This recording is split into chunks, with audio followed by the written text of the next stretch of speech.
तर इथे बघू शकता आपल्याला सगळ्यात पहिलं चिकन शिजवून घ्यायचं आहे। त्याच्यासाठी मी इथं कुकरमध्ये 2 चमचे म्हणजे 2 पळी तेल टाकून घेते आणि कुकर मस्तपैकी असं गरम झालाय म्हणून तेल लगेच गरम झालं।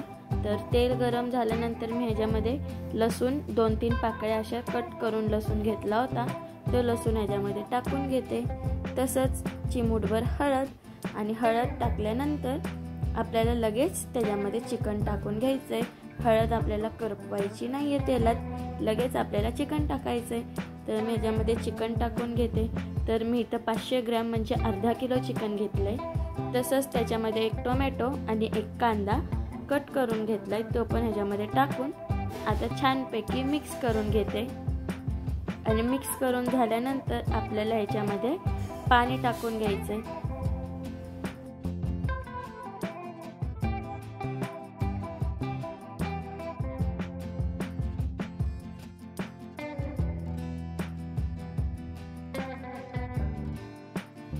तसंच इथं मी चवीनुसार मीठ टाकलंय, म्हणजे आता 1 चमचा टाकते आणि नंतर आपल्याला परत टाकायचंय।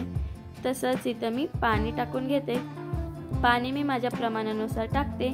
तर मी इथं 1 मोठा तांब्या पाणी आणि वरती अर्धा तांब्या टाकलेला आहे, तर तुम्ही तुमच्या प्रमाणानुसार टाकायचंय।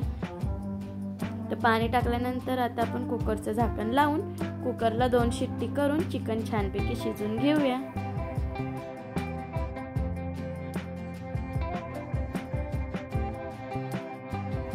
तर आता आपलं चिकन शिजेपर्यंत मी इथं एका साईडला कढईमध्ये तेल गरम केलंय, तर 2 पळी तेल टाकून घेते। तसंच दालचिनी, मोठी विलायची, लवंग, काळी मिरी आणि जिरे, तेजपत्ता टाकून घेते आणि हे मस्तपैकी तडकल्यानंतर ह्याच्यामध्ये मी कांदा टाकून घेते। तर मी इथं 3 मोठे कांदे असे कट करून घेतलेत, ते कांदे ह्याच्यामध्ये टाकून आपल्याला आता कांदा छानपैकी परतून घ्यायचा आहे।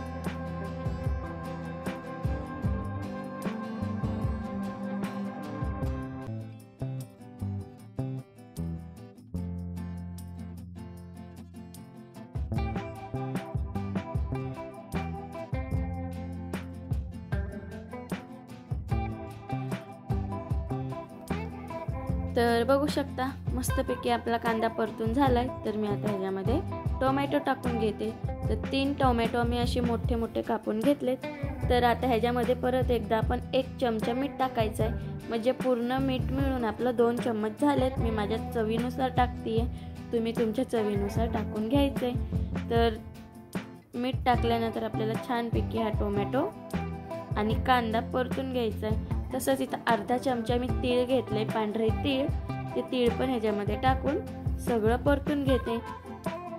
आणि हे परतून झाल्यानंतर आपल्याला ह्याच्यामध्ये कोथिंबीर टाकायची, ते पण मस्तपैकी परतून घ्यायचंय। आणि हे आपल्याला वाटण करून घ्यायचंय ह्याचं।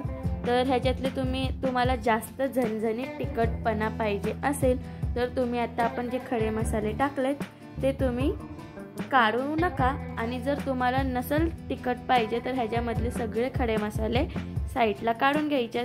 तर मी मस्तपैकी झणझणीत तिखट असं चिकनचं कालवण बनवते, म्हणून मी ह्याच्यातले खडे मसाले काढत नाहीये।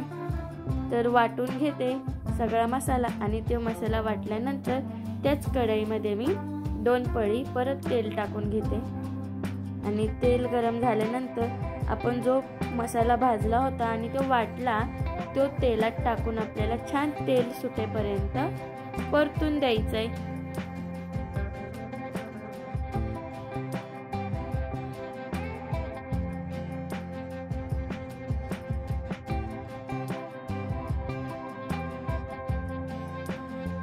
तर तेल सुटेपर्यंत आपण परतून देऊया। आणि ह्याच्यानंतर ना आता मी इथं दही टाकलंय, 1 वाटी दही टाकलंय त्या मसाल्यामध्ये। तसंच 2 मोठे चमचे मिरची पावडर, 2 चमचे धनेपूड आणि 1 चमचा चिकन मसाला आणि चिमूटभर हळद हे टाकून घेतलेलं आहे। तर आता आपण हे छानपैकी तेल सुटेपर्यंत परतून द्यायचंय।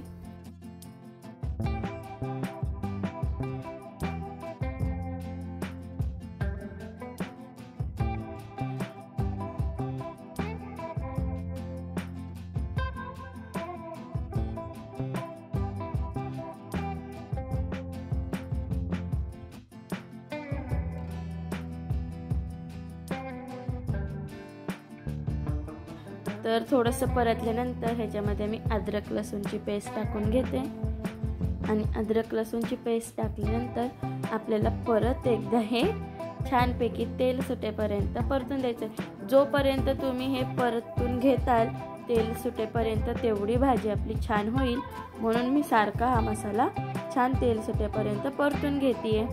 तर इथे बघू शकता एक 5 मिनिटांनंतर सगळं तेल वरती आलेलं आहे, म्हणजेच आपला हा मसाला छानपैकी परतून झालेला आहे।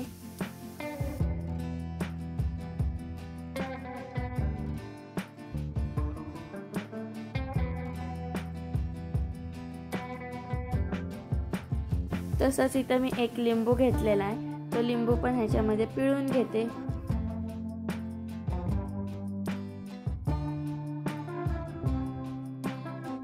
आणि आता हे छानपैकी मिक्स करून घ्यायचे। आणि इथं आपलं चिकन सुद्धा छानपैकी शिजलेलं आहे, तर चिकन मी ह्याच्यामध्ये टाकून छान मिक्स करून घेते। चिकन आणि कोथिंबीर ह्याच्यामध्ये मी आता टाकून घेणार आहे।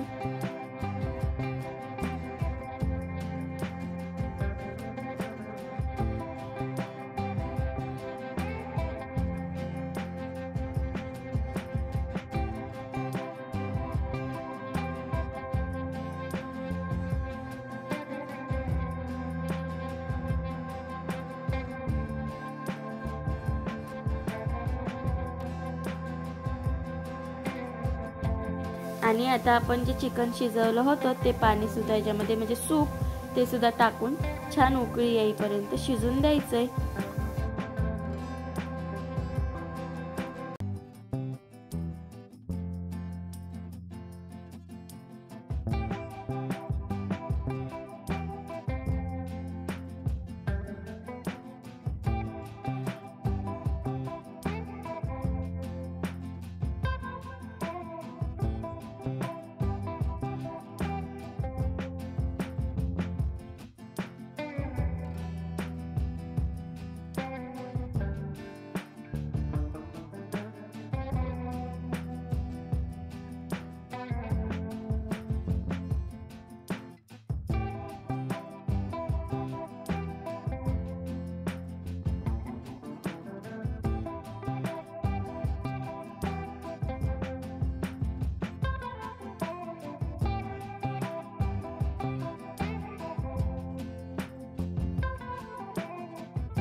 तर आता ह्याला उकळी येऊन आपल्याला शिजून द्यायचंय।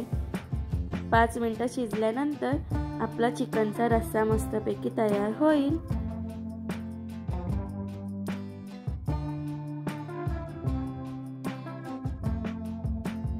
तर बघू शकता छानपैकी असा हा झणझणीत चिकनचा रस्सा तयार झालेला आहे। जर तुम्हाला ही रेसिपी आवडली तर चॅनलला सबस्क्राइब करायला विसरू नका।